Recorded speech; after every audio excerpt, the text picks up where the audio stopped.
Olá, amigos próximos e distantes. Aqui estamos para bater um papo muito agradável com essa figura, esse personagem já conhecido da Bahia, do Brasil e do mundo. Admirado por todos, pelo seu talento, pelo seu trabalho, e nós estamos com muito prazer, sabe, muito satisfeito, alegres por entrevistar esta figura de escola, como se dizia antigamente. Eis o homem. E aí, Clarindo, tudo bem com você, meu amigo? Olha, Frank, eu queria, se vocês me permitem, queria agradecer a Deus, agradecer a todos os santos, na minha Bahia de Todos os Santos, a todas as forças da natureza e a todos os espíritos de luz, esse momento verdadeiramente iluminado, que eu estou tendo o prazer de ser entrevistado por Jorge Frank, uma das figuras mais extraordinárias que Deus me deu o prazer de conhecer. Obrigado, amigo. Obrigado. Eu acho que poder agradecer a Deus e a essas entidades que eu falei faz parte de minha formação. Exato, né? Eu sempre percebi isso. A sua ligação com o divino, que dá força, não é? E que bota a gente para frente. Agora eu lhe pergunto, meu amigo, a criança é o pai do homem? Qual a sua mais tenra lembrança? Rapaz, mas minha terra lembrança é essa frase que você está me colocando, que eu ouvi muito de papai. Eu sou filho de uma família pequena, meus pais tiveram só 24 filhos. Opa. E papai aprendeu a ler e escrever com 55 anos, minha mãe pegando na mão dele, ela fazia com lápis e pegava a caneta para ele cobrir as letras. E morreu com 87 anos e no dia que eu não levava um jornal para ele ler, ele tinha que voltar para comprar. Então, ele dizia muito isso, dos meninos ou das crianças, dos meninos que fazem os homens. E você vem com essa frase, eu acho que eu chamaria de antagônica, que é verdadeiramente isso. Aquilo que a gente aprende em casa, aquilo que aprende no lar, a educação doméstica, é fundamental na formação do homem. Porque, de repente, Perfeito. o cara pode ter formação acadêmica e não ter formação, não ter educação básica, educação da família.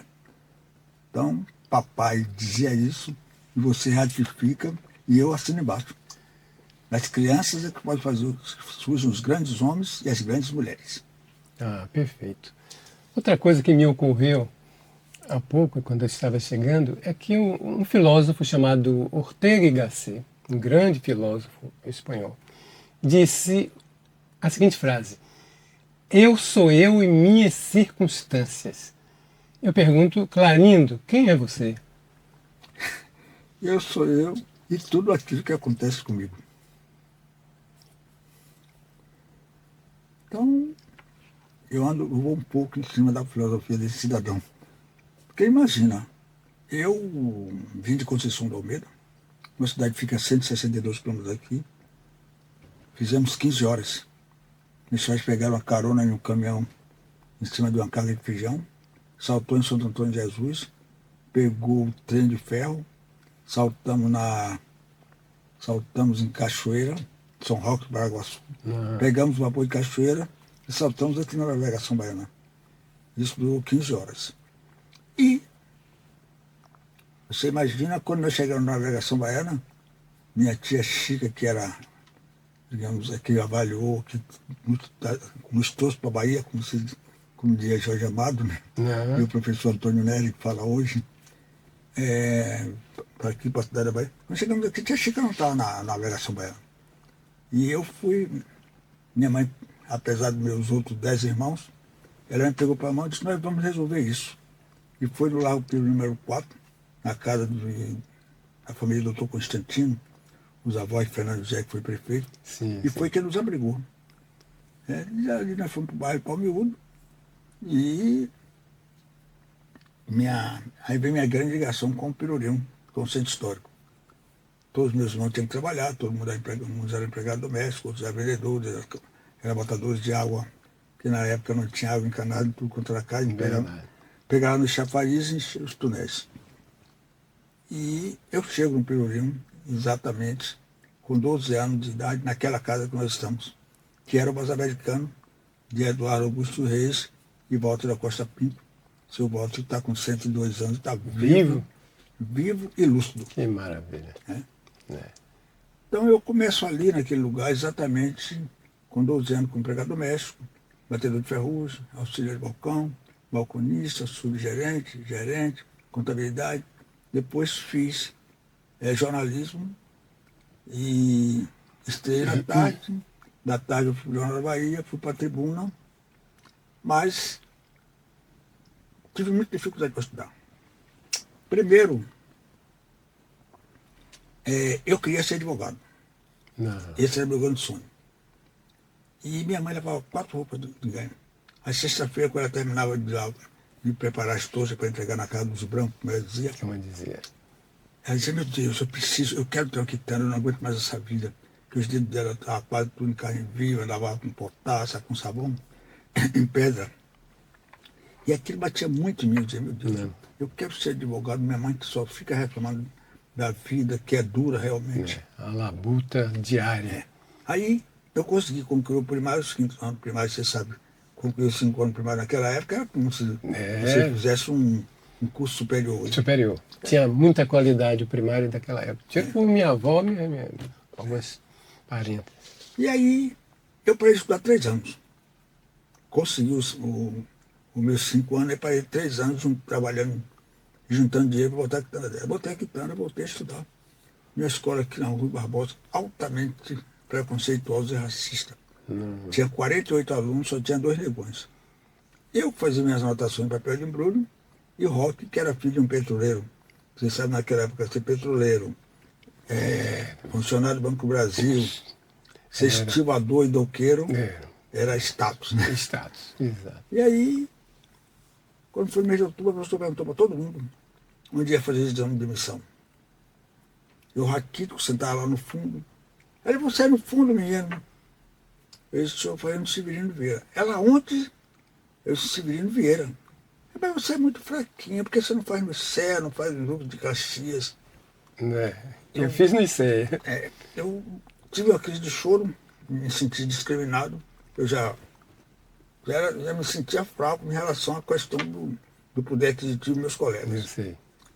Aí eu tive uma crise de choro, saí e fiz uma coisa que eu nunca tinha tido coragem de fazer, que era entrar na biblioteca pública para tomar livro emprestado.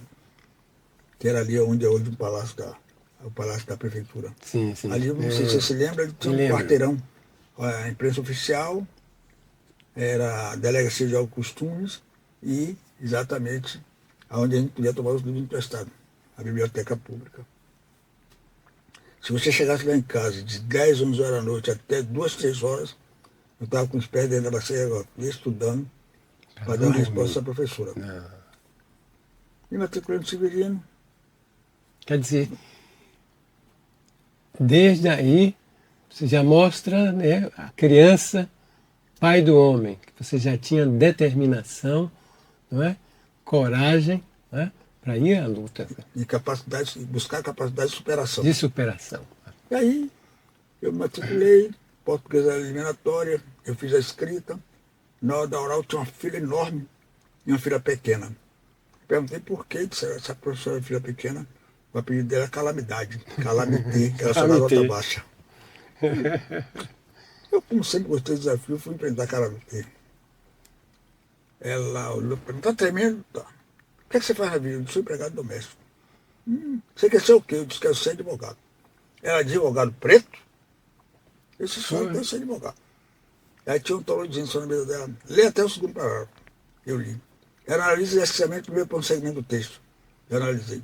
O pretérito perfeito do último verbo do texto que o senhor leu. Ela me chamou senhor assim. Essa mulher vai me dar um 0. Me chamou de senhor. Eu saí transtornado. Arrependido. Liguei e falei com meus patrões. Disse, menino, você é muito esforçado. Para onde você passa, etc. Mas ele falou isso assim na frente dos meus colegas como... Aí eu disse, eu fiz 2 vezes no Severino, no ICE para poder entrar. Você vai passar de primeiro no Severino. Aí de noite eu chamei ele. Nilton, dia de domingo está na praia, eu estou na Baixa do Cabula, engaixando sapato, para poder dar um sustento para minha família. Resumindo, eu tirei 8 na escrita, tirei 10 com calamidade, Ah, e entrei no Severino, cabeça erguida. E ela, é. e a professora que disse que eu era fraquinho, até morrer, todas as vezes que eu concluí o ginásio, fui lá. Fiz contabilidade, fui lá. Passou a respeitá-lo, né?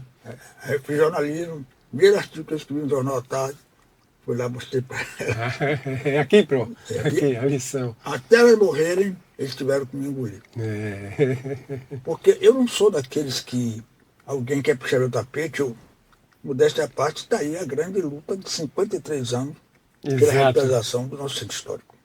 Né? Porque todos nós sabemos que até a década de 40, ali era o grande centro político, social, econômico, financeiro, e a partir da Segunda Guerra Mundial, as ditas famílias tradicionais começaram a sair dali para o Corredor da Vitória, para a Ali Graça. tinha a faculdade de medicina, não é? Tinha, ali é quase tudo. Tinha, Era o tinha, centro mesmo.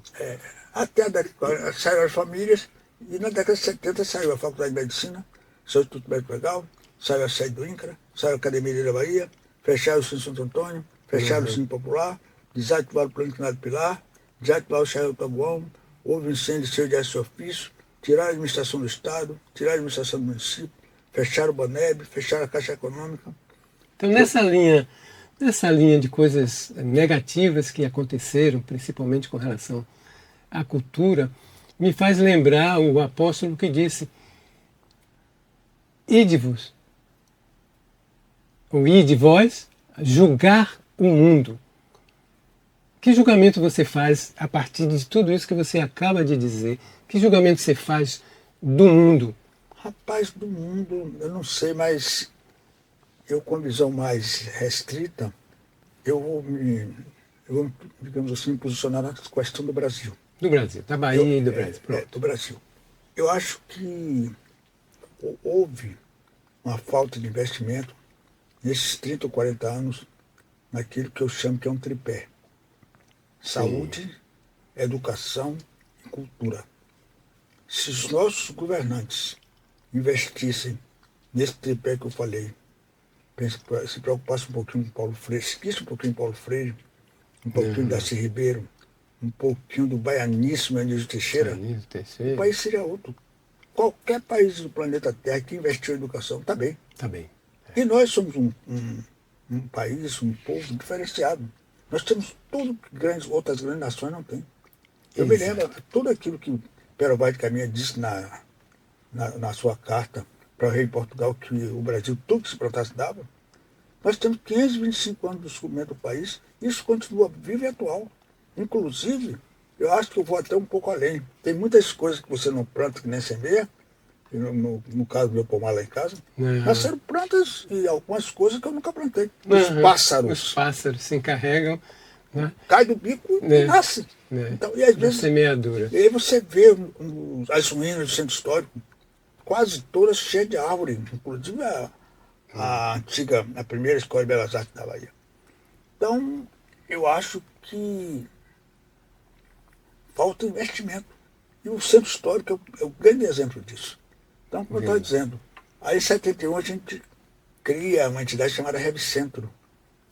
A Sociedade Produtora de Valeiro, Mantiqueira dos Artistas, a Arquidiocese, Congregação Maria de São Luís, Pastoral Mulher Marginalizada, Associação de Mães.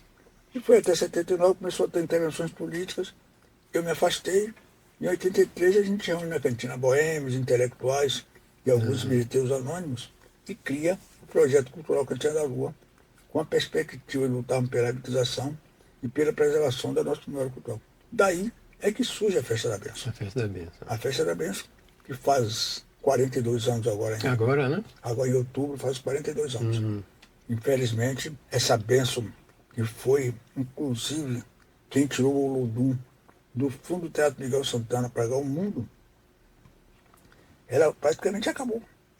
Mas nós estamos buscando uma retomada, inclusive o resgate desse evento, porque esse evento chegou a lotar o Pelourinho a ponto da Polícia Militar montar barreiras na Praça da Sé E no Penedo Primeiro? Não comportava mais. No verão chegava a dar 10, 15 mil pessoas no seu histórico.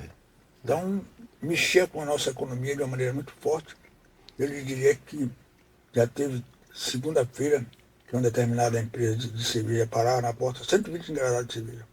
Eu vendia 60 e distribuía 60 ali com os barraqueiros. Então, quantas famílias eram beneficiadas com aquilo ali? Exatamente. E, lamentavelmente, acabaram. Quer dizer que além de cultural, era econômica, né? Social, social. Família. Ali na cantina, na Festa da Bênção, foram discutidos os grandes problemas sociais. Ali se falou do apartheid, ali se falou da luta de zumbi, dos zumbis Palmares, ali se fez caminhadas lá para Palmares, se organizou.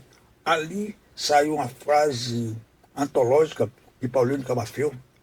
Uma quinta-feira nós estávamos ali, na quarta-feira nós estávamos discutindo que maneira íamos sair da hora da cantina para o Bonfim. Nós temos 10 ou 15 jornalistas. Aí Paulino Camafeu disse, quem tem fé vai a pé. Nós vamos a pé. Ele é o autor da... ele é o autor. Que é a mesma coisa, que tem pessoas, às vezes as pessoas repetem determinadas frases ou determinada coisa, e não se dá ao autor que não diz. A autoria que como uma questão. Todo mundo conheceu o Pelourinho como Pelourinho. A primeira pessoa que eu ouvi falar Pelô foi Jorginho Comacheiro. Jorginho Comacheiro com essa frase e pegou. Eu também pegou. Pegou.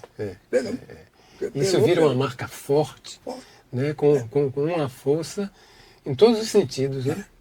Cultural, econômico, não é? Social. É muito, muito importante. A palavra certa para o fato, para o evento certo. Não é isso? Entendeu? Agora você falou uma coisa que me chama a atenção fortemente, lembrando de um escritor que disse que o problema do Brasil maior não é corrupção, é o descaso com a cultura. É o descaso com a preservação dos bens históricos, não é? Com todos os fatos que são importantes, né, na formação de um povo. O que é que você acha? Rapaz, eu acho que ele é muito feliz em ter feito essa colocação, porque uma das coisas fundamentais é você preservar a memória cultural, resgatar a nossa ancestralidade, resgatar e preservar a nossa ancestralidade. Quando, em 84, nós conseguimos o tombamento do Centro Histórico como patrimônio nacional. Em 85, naquele momento, como patrimônio nacional, eu já vi um movimento dos proprietários dos imóveis que tinham abandonado há 10, 15 anos para fazer uma retomada. Aí, em 85, a gente consegue o tombamento como patrimônio da humanidade. E eu vejo um momento que eu senti a sensação que nós estávamos vivendo na Roma de Nero. Aconteceu 19 incêndios na área. E depois descobri que eles estavam pegando os meninos, davam um litro de gasolina e 50 cruzeiros, e o menino tocava fogo. Quando descobri isso, eu peguei esses meninos, aí criei um projeto chamado Criançarte.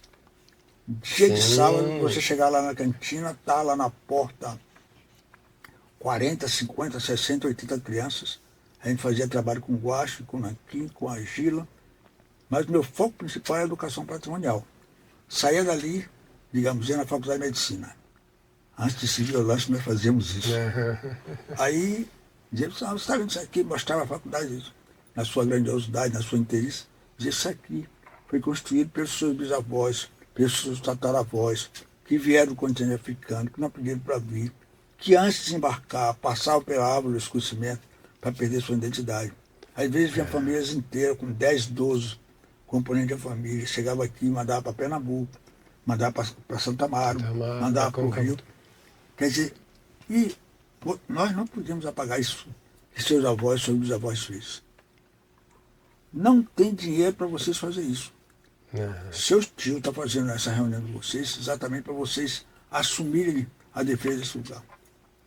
Consegui, inclusive, com a Intulsa na época, fazer um grupo de guias mirins. Nós tínhamos guias mirins. Sim, eu me lembro. Esse menino tinha meio salário mínimo, tinha transporte e tinha alimentação. Muda de governo, muda a visão. Que é o que está Exatamente. acontecendo com o centro histórico. O centro histórico não é de Aldo, meu, de ser o centro histórico da humanidade. Exatamente. Nós precisamos chegar a contar. Não é possível que nós vejamos ali a solidariedade, que nós vejamos eu digo sempre, o Pelourinho, meu amigo, para mim, é o coração da nação Salvador Brasil. E nenhum coração funciona se as artérias não estiverem oxigenadas. E quando eu falo da artéria do Pelourinho, eu estou falando da ladeira do Taboão, estou falando da ladeira da montanha, estou falando da ladeira do Monturo, estou falando da ladeira da praça, estou falando da ladeira da preguiça, que não devia ser a ladeira da preguiça. Aqui, Independência, esse trecho todo, né? Não devia ser ladeira da preguiça, devia ser ladeira do descanso, porque os nossos antepassados saíam lá do cais carregando material para a cidade alta. Quer dizer, não tinha de descansar, porque parou para descansar e preguiçoso. Isso deve ter sido coisa dos senhores, né? Porque aí, né, o cara parou para descansar, preguiça. Não, ladeira preguiça não, ladeira do descanso. Mas, pejorativamente, chamaram, pegou e... Até tem uma música, né? Nosso... Gil fez, foi quem fez, né? Então, acompanhou esse pensamento. Então, eu digo, a história desse país precisa ser reescrita. Ah, não tenha dúvida. Ser reescrita porque tem uma série de falhas gritantes. Gritantes e deturpações, né? Às vezes conscientes, né? E como eu estava dizendo, e aí tem a Baçabateiro. Baçabateiro é a horta do Pelourinho. E está lá, o Cine Tupi, primeiro cinemascope desse estado, naquela Cine Teatro Jandaia. Em Jandaia. Eu me lembro. Carmen Miranda. Grandes artistas, né? Grandes companhias. Se apresentar. Grandes companhias teatrais passaram por ali. Hoje é uma ruína. Aí você anda um bocadinho, vê o Cinepax. Você vê na rua Dom Bosco a casa onde nasceu Carlos Marighella. Carlos Marighella. Está lá cheio de mato. É um personagem histórico, né? Cheio de mato. A casa de Paz Mendonça, onde era Sergipana, devia ser um memorial de Paz Mendonça. O shopping da Barra Sapateiros, 50% fechado. Fechado. Aí você sobe ali a Rua do Tesouro, está a primeira escola de belas artes desse estado, cheio de árvores. Não é mato, não. São árvores que estão ali. E aí vem aqueles escoramentos terríveis, metálicos, perpetuando a ruína, restaurando a escola da ruína. E aí eu paro assim, digo, meu Deus, que contrassenso, como é que nós temos tanta casa sem gente e tanta gente sem casa. Tanta gente sem casa. E se destruindo na Mata Atlântica para fazer conjuntos habitacionais onde não tem nenhuma estrutura. E nosso centro histórico, definhando. Não, tem que ter. No dia 3 de dezembro nós fizemos uma reunião lá que a gente tinha, levamos o Dr. Paulo Mamino, levamos Lourenço Miller, levamos Dr. Valdec Ornelas, levamos a Mara Casal e outras figuras. E uma palestra brilhante do Dr. Paulo Armindo. E a nossa proposta era fazer uma carta para o presidente da República, Lula, para o Ministério da Cidade, para o Ministério da Cultura, para o Senado, para a Câmara Federal, para o Governo do Estado, para a Assembleia Legislativa, para o Prefeito, para a Câmara de Vereadores, para ver o que é. Porque a sociedade precisa se apropriar, mas as entidades precisam colaborar e juntar. Exatamente. Juntar as forças para poder realizar. Lógico. Porque não vou dizer, falta projeto. Não falta projeto. Falta ações.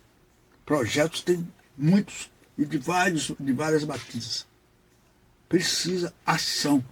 Então, eu fico imaginando, qual a metalúrgica que não quer ter seu nome ligado à revitalização do centro histórico, do Pelourinho? Qual a fábrica de cimento? Qual a fábrica de tinta? Clarindo, você atribui a quê propriamente? Porque... Eu estava dando uma entrevista no programa Mário Cast, eu perguntei.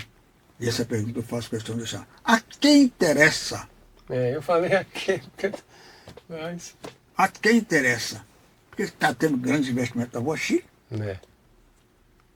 Aí você chega ali na Misericórdia, aquele quarteirão, onde tinha alfaiates, tinha Doutor Borô, tinha relojoeiro, tinha aquelas lojas chiques Eu comprei muita roupa, minha boneca comprou muitas roupas Aham. ali.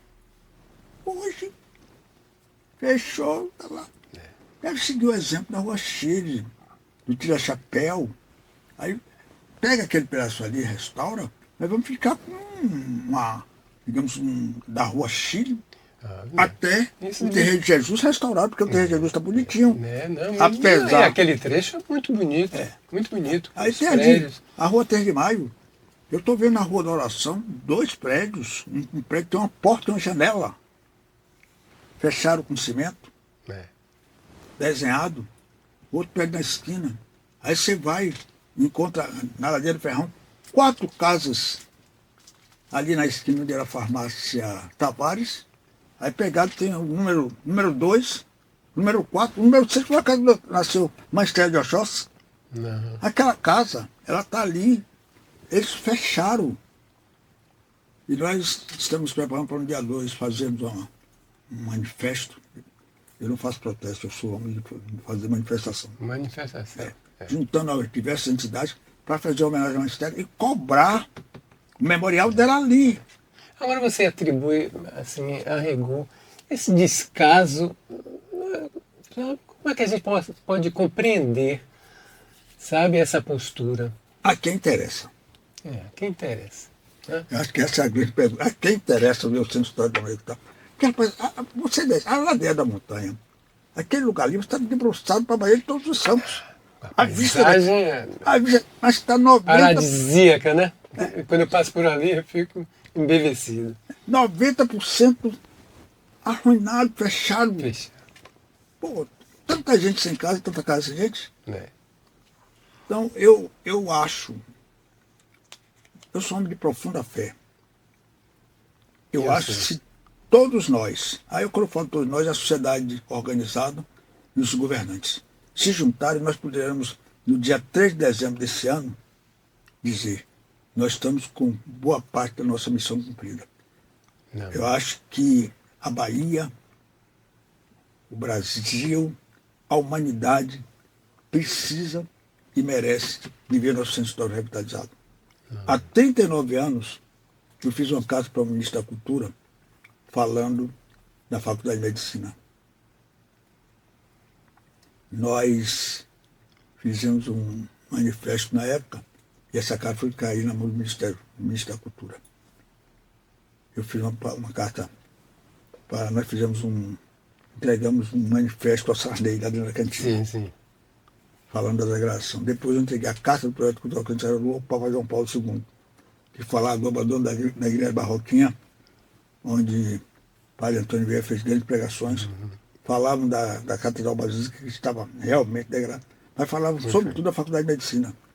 Eu chamava o Papa para fazer parte da junta médica para tirarmos da Faculdade de Medicina da UTI. Da UTI. Que a Faculdade de Medicina estava com as vísceras expostas. Bom recurso. E ele respondeu a carta, né? Respondeu a carta dizendo que ia orar. Você sabe, 39 anos depois, a parte norte da Faculdade de Medicina ainda é uma ruína. Você sobe o plano inclinado Gonçalves, você olha ali, está lá aquela carcaça horrorosa que agride, não só agride o nosso olhar, mas agride sobretudo a nossa cultura, a nossa arte, o nosso direito de preservação. Sem dúvida. Agora deixa eu lhe perguntar uma outra coisa. Você também, eu fiquei sabendo, é compositor. E qual a sua relação com a música? Para você, qual a importância, se é que tem, da música? Rapaz, a música são as canções que massageiam os nossos corações. Você ouvir falar um pouco de Riachão, Sim. de Batatinha, de General Gentil, de Adil Pacheco, de Edson Conceição, falar do passeio de Edson Conceição. Do passeio de Edson Conceição um branco. A filha dele está até fazendo um trabalho lindo, lindo, lindo aí resgatando a memória. Ele é o autor daquela música. Não deixa o samba morrer, não deixa o samba acabar. Sim. Me perdoa, homem, você está lá no outro plano. Mas já citou a música. Viu? Muita gente vai identificar. Nelson Rufino, Nelson Rufino. poeta, Valmir Lima. Almir. E aí a gente vê um pouquinho de Beethoven, né, de Mozart. Eu gosto muito de, na hora assim, de um relato que você ouviu um Beethoven. Beethoven para relaxar, né? Aquela. Tem um- Mas eu sou compositor, eu fiz algumas músicas para bloco, Sim, sim. especialmente para o Apache. Uhum. Tem uma música. Você fazia letra e música? Eu sempre tive alguns parceiros. Eu trabalhei Sim. um pouco com o Elton Santos, depois fiz muita coisa com o Silvio Mendes, o narrador show, né? Silvio Mendes. Eu e o Silvio Mendes, nós fizemos pelo menos umas 10 ou 15 canções. Mas tem 3 que são bem. Tem uma, inclusive, que está estourado na Alemanha. É mesmo? Eu gravei um CD para uma menina aqui, Mida Borges, ela cantava na cantina e eu. Tem algumas pessoas que passaram pela cantina que ganharam o mundo. E aí, com muita honra, eu citaria, além de Mida Borges, citaria para Carlinhos Brau. Carlinhos. Carlinhos que tem a humildade, a simplicidade de dizer que cantou na Festa da Bênção, no Projeto Cultural Cantinho da Lua. Aonde muitas vezes os caras estavam apresentando e diziam, rapaz, esse cara daí. Eu disse, esse menino tem talento. Não, e eu penso que esse pessoal todo, Carlinhos Brau, esse pessoal todo, entendeu? Deve, não é, tributo a você, dentre outras pessoas da Bahia, que abriram, entendeu? As possibilidades, né, o espaço com muita luta, não é? E de uma forma, digamos assim, e com elementos assim mais difíceis de serem aceitos, né? Porque não foram com música que vocês propriamente trabalharam, né? Trabalharam ali, né, persistentemente, né, com ideias, não é? E com eventos, para abrir esse espaço e essa conscientização que se tem hoje com relação, não é, a todos nós negros, né? Lógico, lógico. O movimento negro foi discutir assim, esse movimento negro que existe, essas figuras, esse diploma que existem hoje, passaram pela cantina. Exatamente. E quando eu falo em figura de diploma, eu podia falar em milhares, eu preciso falar em Ivete Sacramento. Né? A professora Ivete Sacramento, reitora, a primeira reitora mulher negra da UNEB, e que foi a grande responsável pelas cotas. Essa cota polêmica, mas que eu acho que é de suma importância, porque hoje, espaço que nós não ocupávamos há 10 ou 15 ou 20 anos antes das cotas, ocupamos, mesmo que nos olhos meio atravessados, mas tem que respeitar porque nós estamos ali dentro, ocupando o nosso espaço. Um espaço que nos foi devido a muitos e muitos e muitos e muitos. Então, às vezes, eu digo, eu tenho pavor a homenagear quem já morreu. Não, tem que ser em vida, né? Eu acho que as pessoas têm que ser homenageadas em vida e ser perpetuada a memória depois que morrem. Que é o caso de Riachão, que é o caso de Batatinha, que é o caso de General Gentil, que é o caso de Valdir Soriano. Valdir, nós éramos amigos assim. Eu fui padrinho do último casamento dele. Compadre dele, né? Fui padrinho do último casamento e sou padrinho da filha caçula dele. Então, Valdir, que foi um dos caras, uma das figuras que mais nos ajudou nessa realização. Você conseguiu ver o DVD que aquela menina Patrícia Pilar fez em homenagem a ele? Consegui ver o Que disco. coisa comovente, linda, rapaz. Toda vez que eu vejo, eu me emociono porque você vê um cantor popular e no show que ele faz, as pessoas ovacionando e comovidas. Toda vez que vejo, eu fico comovido. Eu participei de vários shows do Valdir. Viajei muito com ele. Foi, né? Viajei. E todo 13 de maio eu estava lá no Rio, que era aniversário dele. Era 13 de maio? 13 de Aniversário maio. do meu pai. Também, Foi 13 de maio. Tá. Um grande, porque as pessoas costumam ter preconceitos. Eu digo, olha, num grande escritor, você vai encontrar também muita bobagem. Num grande compositor, como esses mais reverenciados aí, você vai encontrar muitos versos ruins, muita música ruim. E nunca você julga que não é grande coisa, não é isso, não é aquilo, segundo o seu parâmetro, ele tem uma música obra-prima. E é o caso de Valdir, com aquela tortura de amor. Tortura de amor. A carta.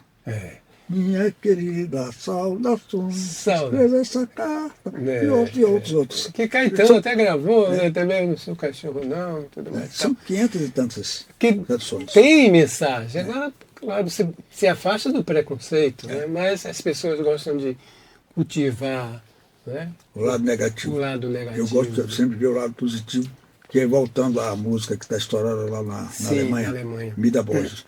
Ela foi uma homenagem que nós fizemos aos 15 anos do Apache. O Apache era um bloco muito discriminado, muito... Me lembro. Porque, na realidade, hoje, os blocos afros, a base foram os blocos de índio. De índio. Antes Apache, Comanche, né? Comanche, os tupis, os guaranis, todos. E nós fizemos uma homenagem ao Apache nos 15 anos. Aí fizemos uma longa caminhada. Como foi tua longa caminhada para chegar aqui onde cheguei? Fui pisado, maltratado e humilhado. Sofri, chorei, penei.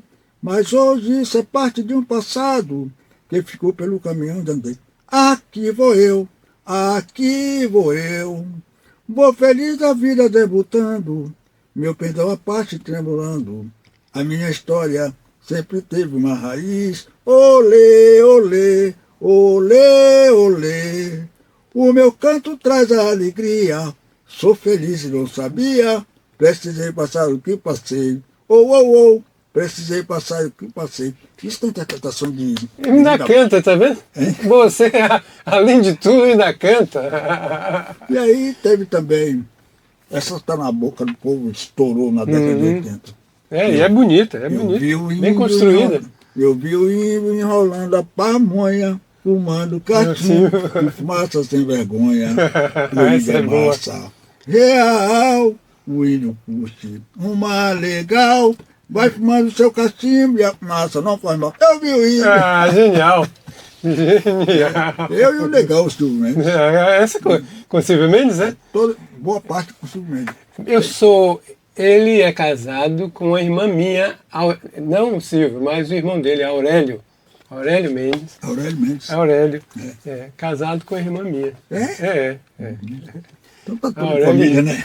Irmão de Silvio, grande narrador, né? Narrador show. O meu preferido. Sempre foi o meu preferido. Inventivo, criativo. Criativo. Não, hoje você vê que tem narradores na televisão sem emoção nenhuma, rapaz. Né? Ele joga emoção. Joga emoção. É criativo na hora. Porque o narrador, segura a cabeça na mão.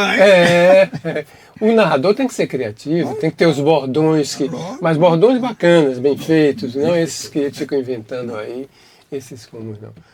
Pois é, sim, diga. Lá pela cantina, como eu falei, além desses artistas, passaram figuras como Adelson Alves, o amigo da madrugada. Da Globo, né? Da Globo, depois para Tupi. Rádio Globo. Depois em Tupi, se você me permite, nós estamos fazendo uma campanha nacional em relação à volta de Adelson Alves para o rádio. Adelson Alves trabalhou 30 anos na Globo, depois para Tupi, há 5 anos atrás. Peça aí ao pessoal, né? Se dirige ali àquela câmera e faça esse pedido.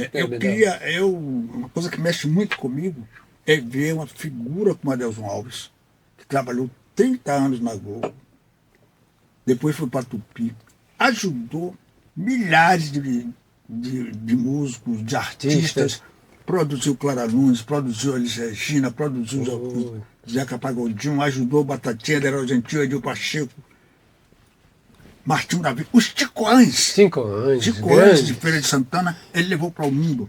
Esse cidadão está fora de televisão, ou está fora de rádio. Eu vou publicitar isso aqui. Eu fiz uma carta para o ministro das Comunicações e fiz uma carta para o ministro do Trabalho pedindo a volta de Adelson para a rádio. Infelizmente, a carta me foi respondida me dizendo que eu já sabia que ele estava fora de rádio há 5 anos. Mas não é isso que eu queria, nem é isso que eu quero. Estou correndo atrás e Adelson vai voltar ao rádio. Porque a Rádio Tupi, de 6 horas da noite até 6 horas da manhã, retransmite a Tupi de Brasília. E isso eu acho que é um grande equívoco. Nos 80 anos de Adelson, em meu depoimento, eu fui o único baiano que estava lá. Em meu pronunciamento, eu disse, se o Brasil fosse um país sério, Adelson seria o ministro da Cultura naquele momento. Hoje nós temos a Margarete Menezes, que para mim é uma sumidade, eu tenho o maior respeito, o maior carinho. Foi alguém que passou também pela Festa da Bênção, pela Cultura da Rua. Mas, na época, quando eu falei isso, eu tinha uma visão da grandiosidade de Adelson, da grandiosidade de Gil, de todos os artistas. Mas ele ajudou a Deus, Batatinha deram gente. Oswaldo Fael, imagina. Oswaldo Fael, grande música do Oswaldo Fael foi a Morena do Rio Vermelho. Eu adoro essa música. Mas você tinha Morena do Rio Vermelho, mas não fazia sucesso. Não fazia o sucesso que merecia. Merecida a letra. É linda, é linda, eu conheço. E era a canção. E o Oswaldo Fael faz uma música, com todo respeito, não tinha a mesma qualidade de Morena do Vermelho. Estourou lá no Rio, em boa parte do Brasil, graças a Nelson Alves. Tocou no programa dele, Pisa na Barata. Tocava e eu tive a emoção de ver 40 mil torcedores no Maracanã chamando a bola de barata. Quer dizer, e foi um momento que o Oswaldo Fael mais ganhou dinheiro. Então, Adelson é isso, Adelson não pode. Você precisa conversar com ele. O que você está dizendo é esse aqui, homens como Adelson, né? Merecem, além de todo o respeito, de reconhecimento pelo trabalho, pela importância, não é? Merece o apoio. E principalmente depois de um certo tempo de vida. Anos, cara, tem lúcido, que. Não é possível esquecer. Não pode. Eu devo voltar ao Rio, se Deus quiser, em setembro, que é o aniversário dele. Sim. E quero que ele receba esse presente. Ministério da Cultura, Ministério da Saúde, o Ministério da Cultura, o Ministério do Trabalho, o Ministério das Comunicações se juntem. Não está pedindo nada, está pedindo trabalho. Ele quer continuar se doando para esse país. E tem o que dá. Tem talento. Tem muito talento. Outra coisa que eu queria lhe perguntar, meu amigo, é esses anos todos, 80 de Cantina da Lua, você deve ter inúmeros casos inusitados, sabe? Interessantes, engraçados, comoventes. Você pode citar alguns deles? Olha, a Cantina casou e descasou muita gente. Foi. Casos, cara, a Cantina teve caso do cidadão que está com a amiguinha. Com a companheira.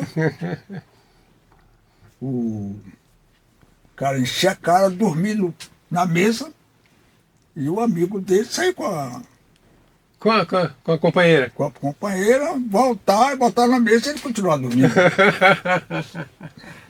Então, só um parênteses, essa de deitar na mesa, eu me lembro de um grande cantor que você gosta, que eu sei, chamado Jamelão, que ele tomava uma, isso eu presenciei lá no Segredos de Itapuã, ele baixava a cabeça, tirava aqueles 15 minutos de cochilo, depois voltava como se não tivesse acontecido nada. Ele fazia isso com a Cantina.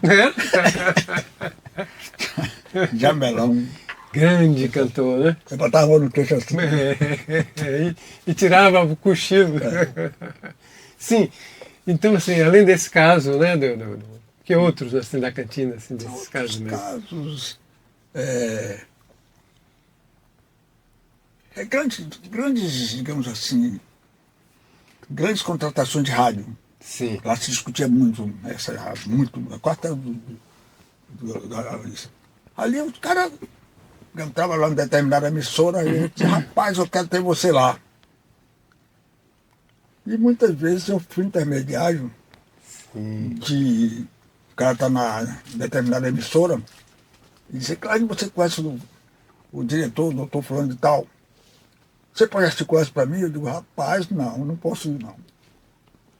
E não sei porque chega o conhecimento do cara da emissora, e ele diz, cara, eu tenho um sonho de trazer fulano. Tem dois, vou citar dois nomes. o Silvio Mendes e Juarez Oliveira. Sim, sim. Eu não sei se você lembra Juarez. Me lembro. Eram dois grandes narradores. É.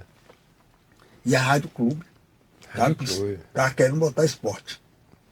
Aí me procuraram. Eu digo, não, eu não posso falar com eles dois antes de falar com o diretor da rádio. Da rádio, é.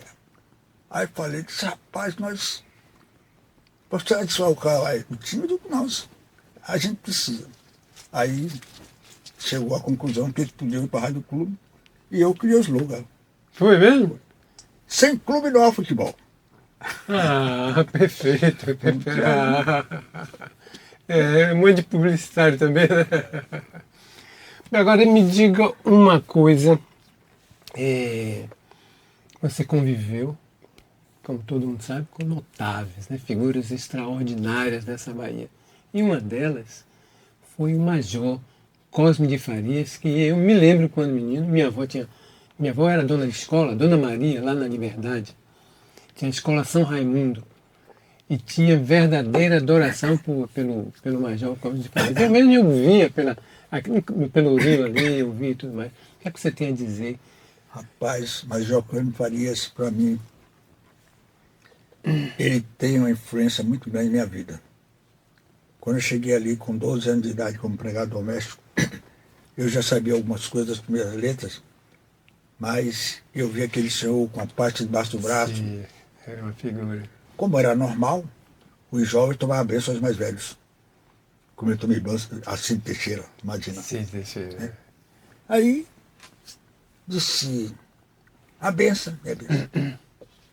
Aí me deu uma carta de ABC, uma aritmética, um lápis e uma borracha. E todas as vezes que eu encontrava ele, estava sempre fazendo isso com os meninos. E quase todos os jovens chamavam ele de meu avô, eu mesmo chamava ele de meu avô. E a partir daí eu criei o hábito de ler. A ponto de eu querer fazer direito, eu cheguei a fazer vestibular para direito, perdi uma matéria que eu mais gosto, é história, caiu civilização mesopotâmia.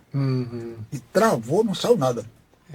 E eu ingressei no jornalismo exatamente porque tinha um cara lá no Pelourinho chamado João Beretta, que era repórter da tarde. E quando eu dizia, rapaz, eu falei dele, pô, rapaz, você faz direito. Eu só vejo você com um livro na mão, só vejo você lendo jornal. Bem comunicativo e tudo. E fala fácil. Você tem que fazer jornalismo. Quando eu perdi o vestibular de direito, eu me senti. Aí ele me chama, eu vou começar a fazer o curso. Você vai fazer curso do bolso? Então eu comecei a fazer o curso. Ele disse, olha, eu vou lhe levar na tarde, vou lhe apresentar o doutor Jorge Comum. Conheci. Chegou lá, me apresentou o doutor Jorge Comum, o doutor Jorge Comum me encaminhou para o Otacílio, e eu estava precisando realmente ter um melhor salário, porque eu já estava casado e ganhava muito mal na empresa. Quer dizer, mal para minhas necessidades. Sim. Porque meu ex-patrão é uma figura fantástica, está vivo hoje, por 102 anos, como eu falei. E aí, eu chego lá, passo o teste e disse, olha, tem uma vaga para repórter policial. Eu digo, mas eu só posso trabalhar de noite. Ah, ótimo. A gente vai fazer cobrir furtos e roubos, jogos costumes e Nina Rodrigues. Nina Rodrigues ali de bem perto. Aí peguei, comecei à tarde. E acho que essa influência do Major Cosme Farias em minha vida literária, essa coisa de escrever, de ler muito, eu leio todos os jornais impressos todos os dias. E só uma vez ou outra eu leio a Folha de São Paulo e o Globo, que de vez em quando eu escrevo para aquela opinião do leitor. Sim. Também falando da nossa luta pelo centro histórico. O resto eu leio impresso, leio os 4. E de quinta-feira tem mais um, que é o Jornal da Metrópole, de quinta-feira eu leio. E Cosme de Farias tem essa grande influência. Eu tenho o facsimile de uma carta de ABC dele, de 1970, que ele distribuía todos os dias. Eu ajudei muitos anos, eu andei com ele da Lapinha até lá o Terreiro de Jesus, distribuindo carta de ABC. E hoje eu mantenho esse hábito. Quando eu posso fazer 1000, eu faço 1000. Quando eu posso fazer 200, eu faço. Mas não deixo de fazer, porque eu acho que é um resgate à memória dele. E eu tenho essa afinidade tão grande que o mausoléu dele estava na administração de Baçaí. Foi quem, através da Fundação Gregório de Matos, fez aquele mausoléu de granito. Sim. Nós, na época, ajeitamos o mausoléu dele e ajeitamos o mausoléu de Carlos Marighella. E todos os anos, no aniversário dele, eu coloco flores no mausoléu e coloco flores na estátua dele lá em Cândido Farias. Sim. Acho que aí vem a questão da educação. Eu tomei um susto esse ano, quando eu fui colocar uma coroa de flores lá. Tinha um pessoal assim, então, que é isso? Que é esse? Que é isso? Você não sabe quem é esse cidadão. Né? Quer dizer, é educação. É educação. Vou lhe dar um exemplo. Minha mulher chegou em casa e me um absurdo, um rapaz, né, um jovem funcionário, colega dela. Conversa, não sei o que, passou ali pela Praça Castro Alves e disse assim, aí eu passei por ali onde tem aquela estátua do cara fazendo assim com a mão. Ela disse como é, menino. E ele já tinha concluído o colegial e tudo mais. Rapaz, como é possível? Quer dizer, o que eles estão fazendo? Apagando toda a história e os grandes vultos. Né? O menino não conhecia, não é de conhecer as poesias, os poemas, não é nada disso. Ele não sabia quem era que estava ali. Porque eu volto a bater. Educação. Como é que você estuda em uma escola e não sabe quem foi o patrono? Como é que você estuda o Silveira e não sabe quem foi o Silveira? Como é que você mora numa rua e não sabe Exatamente. o patrono da rua? Quem foi o patrono da rua? Tanto assim, quando eu vou fazer uma palestra na escola, eu pergunto, você sabe quem foi o Silveira? Sabe quem foi Batatinha? Tem que saber. E às vezes, por incrível que pareça, às vezes o professor não sabe. Não sabe. Como é que pode? Te dou outro exemplo, interferindo na sua fala. Meu filho, aquele, né, quem você é amigo, você gosta muito, e ele, a recíproca é verdadeira, também gosta muito de você e admira. Faz tempo, muito tempo. Não tinha nem entrado, né? Fez direito, não tinha nem entrado na faculdade de direito. Aí foi a Brasília, foi ali o congresso e tudo mais, aquelas estátuas, aqueles bustos. Eu não me lembro exatamente qual era, mas ele olhando e tal, gosta muito de história e tal. Aí chamou a moça lá, guia, minha filha, o nome aqui nesse busto é errado. Era de outro personagem da história, que eu não me lembro agora. Imagina. Aí eu disse para ele, você foi louco, você, antes de falar com ela, ele chamava o Jornal do Brasil na época, entendeu? E mostrava isso aí, você vê o descaso. Essa questão da cultura da nossa memória é muito séria. Muito séria. E é por isso que a gente escreveu Memória da Cantina da Lua. Aqui eu quero que você mostre, antes de Memórias da Cantina da Lua. Está na 7ª edição. 7ª edição. Com 8 mil exemplares vendidos. E apesar de estar em português, está em 28 países. Exatamente. Uma bela capa. Texto. Já li os dois, eu tenho aqui, eu trouxe também. A 5ª edição. Coisa, né? Eu trouxe. Mas que bom que entendeu? eu tenho meus livros, estou dentro dos livros de Jorge Fruto. Né? 2ª edição também. Esse homem como é que eu diria? É uma usina geradora, né? Eu gosto muito do que você escreve. É muito bom. Né? Muito obrigado. Eu não consigo ler de vez, porque eu... Claro, é muita coisa. Eu vou lendo. E do bom é assim, né? É uma verdade. A gente vai absorvendo a leitura. Obrigado.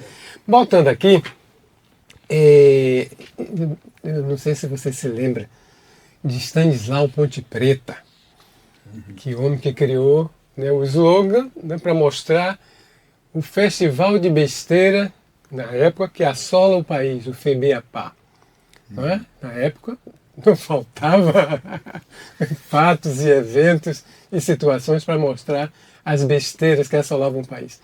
Hoje, quais são as besteiras que você vê, algumas delas, que assolam o país, que assolam a Bahia, que assola Salvador, que assolam o país como um todo? A falta de comprometimento com a nossa educação, com a nossa cultura, com a nossa saúde. Isso é uma grande besteira, né, que se comete, né? É um grande equívoco. Você vê, qualquer país do mundo que investiu em saúde, educação e cultura está bem. Tá bem, né? Coreia do Brasil, Sul, Brasil. Japão, Nós temos tudo que os outros não têm, mas não não conseguimos conseguimos. avançar nesse tripé. É, E me assombra porque eu não sei o que serão as gerações futuras, a mim também.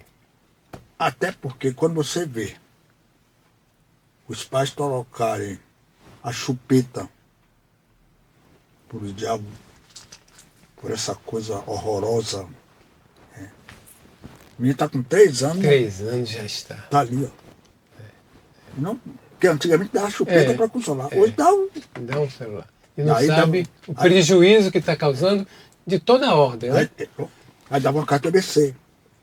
Dava joguinhos, Jogos. você brincava de pinta na unha, você jogava furapé, você empinava raia, você jogava castanha, Vareta. você jogava aquelas varetas. Aquela vareta, para, como é que chama? A coordenação motora, você exercitar, né? Você não, a criança está ali, rapaz. Trocaram as meninas, mas não dava chupeta, dá essa. Então, eu não sei como será o futuro dessa nação. Exato. Eu sou homem de muita fé, espero em Deus que cada dia nós cresçamos mais, possamos ser mais poderosos no que diz respeito ao outro. Ao outro, ao autoconhecimento, né? E esse respeito que é fundamental. Se você, básico e fundamental. Se você não se colocar no lugar do outro, né? Ninguém consegue ser feliz não pensando na felicidade dos outros. Eu digo sempre isso. Exato. Eu costumo dizer o seguinte, remontando a mitologia grega, né, que inicialmente, digamos, era um elemento só, né? É uma mitologia, não, nem homem, nem mulher, propriamente, era um elemento só, e que se separou, não é? E que a volta a essa unidade só se faz através de uma coisa, do amor. Do amor. Por exemplo, uma pessoa, talvez Deus devesse fazer assim, olha a blasfêmia. Você poder dividir a dor do outro. O outro está com a dor aqui, aí você tem uma maneira de, uma parte da sua dor para aliviar você. Mas Deus fez certo. A gente faz isso através do amor. Não é? Através de se colocar no lugar do outro. É por isso que Jesus Cristo foi o maior de todos, né? Porque, quer dizer, né? Ame o próximo como a Amar si o mesmo. próximo como a si mesmo. Então isso é uma grande revolução. Amai-vos como dos amigos. Como é. E agora eu quero falar de uma figura também muito querida sua e muito querida minha, porque no meu primeiro CD, da Razão da Palavra, Encanto da Canção, não é? Que foi até gravado aqui, nesse estúdio, né? De Geraldo Chaves e Rodolfo Chaves, eu fiz uma grande homenagem a ele. Primeiro, no meu CD, as músicas todas minhas com parceiros, como Raimundo Sodré, Roberto Mendes, João Sereno, grandes parceiros, 11 músicas eram minhas. Uma do meu filho e outra de Riachão. Eu abri para Riachão cantar uma música dele no meu CD. E naquele CD eu fiz uma grande homenagem a ele, sabe, passando para as pessoas, né, a dimensão dele. Então eu queria que você falasse desse nosso grande amigo e grande artista brasileiro. Riachão. Riachão. Falar de Riachão é falar do que existe, do que há de melhor na música popular brasileira, que é o samba. Riachão era mais do que um compositor, era mais do que um sambista. Riachão era alguém que tinha amor na vida. Riachão, conheci Riachão contínuo do Desembanco, na minha fase adulta e na minha adolescência, eu conheci Riachão fazendo carnaval nos bairros, com Claudete, com Batatinha, com Ederaldo, com Edil. E quando eu assumi a cantina aí, e que nós começamos a fazer eventos, a cantina se transformou no quartel-general do samba. E Riachão é uma das figuras mais próximas de mim. E nós nos falamos amigo assim, amigo dele de colocar para mim problemas de família, problemas profissionais, e fazer 4 ou 5 músicas para a cantina.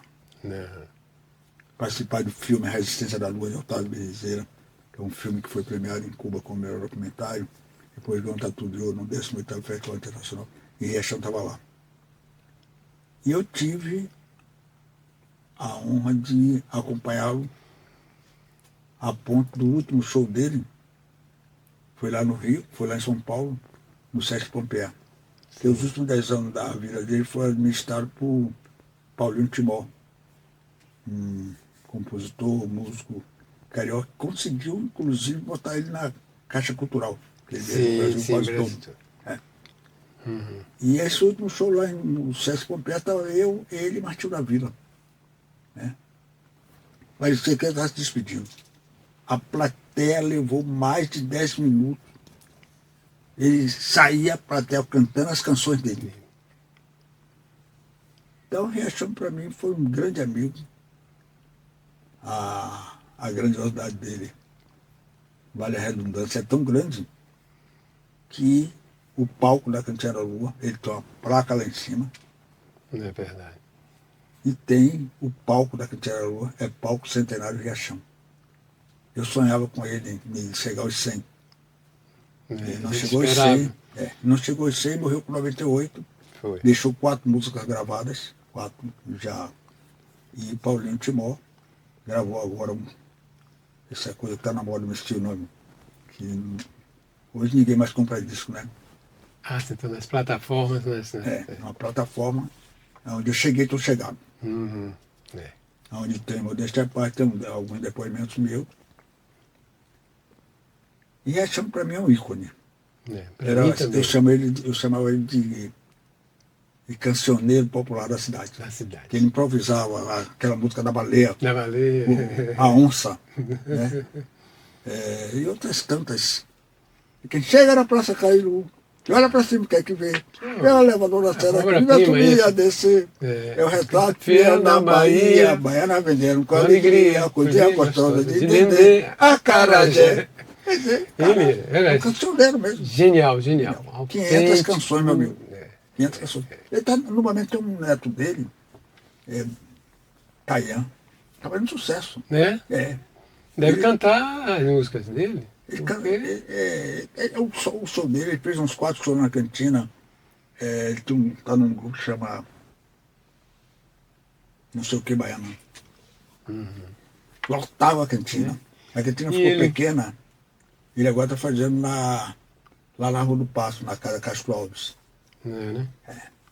É muito bom, menino. Ele me deixou muito honrado de participar. Tá? E talvez fosse, eu acho que foi a última gravação dele, foi no meu CD. A última gravação. Ele morreu faz 3 anos, agora dia 20 de março. 20 de março, né? Aí eu me lembro muito bem que eu fui buscar chovendo lá na casa dele. Fui com o Vitor, né? E aí ficamos lá aguardando ele tomar café. Filmei ele tomando café, tem essa filmagem. E me deu muita honra. E no momento mais difícil da vida dele, nós estávamos juntos, quando houve aquela tragédia com a família. Sim. Eu cheguei e estava jogado assim na cama. Compadre, a vida para mim acabou. Não aguento, não vou, quero mais nada. Eu digo, não, compadre, não, a vida continua, levanta. Levanta e tem que Peguei ele, joguei embaixo do chuveiro, Vamos pra... vamos. Pronto. E aí E voltou a produzir, a cantar.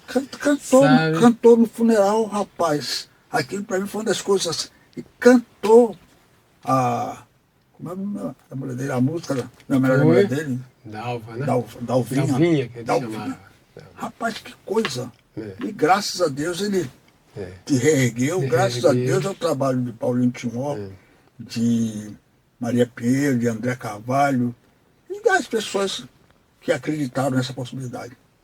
Eu viajei com ele, fui para São Paulo com ele umas 3 vezes. E muita gente dizia, pô, Riachão é difícil tratar. Eu digo, eu convivi com ele 60 anos, e nossa relação, nós nunca tivemos nenhuma diferença. Alguma dificuldade dele, ele disse, meu compadre, teve aquele problema com a família, eu lá chamei o povo. E para mim ele é eterno. Para mim também, eu estou com você. Bem, amigos próximos e distantes, acabamos, né, infelizmente, né, porque o nosso amigo tem muitos afazeres, muitos compromissos, mas acabamos, né, de realizar um bate-papo assim espetacular, extraordinário, com uma das figuras mais importantes da Bahia, por sua história, né, pela construção de uma vida de luta, de resistência, como ele próprio diz, e que nos engrandece, né? Faz do povo baiano um povo que tem representantes dessa espécie, dessa qualidade. Muito obrigado, meu amigo. Eu queria agradecer a você, agradecer as pessoas que estão nos assistindo, falando um pouco do centenário do nascimento de Irmã Estela de Oxóssi, essa figura enigmática da nossa religiosidade, da nossa sacerdotisa, mas queria também clamar à sociedade baiana. É um clamor. Se apropriem do centro histórico, se apropriem do Pelourinho e, óbvio, que os nossos governantes têm a obrigação, a sociedade precisa se apropriar e entrar nessa luta, porque o povo que não preserva o passado não vive o presente e jamais poderá construir um grande futuro. Viva o Pelô! Pelô vivo. Preservar para perpetuar. Para perpetuar. Muito obrigado. Beleza. Obrigadíssimo.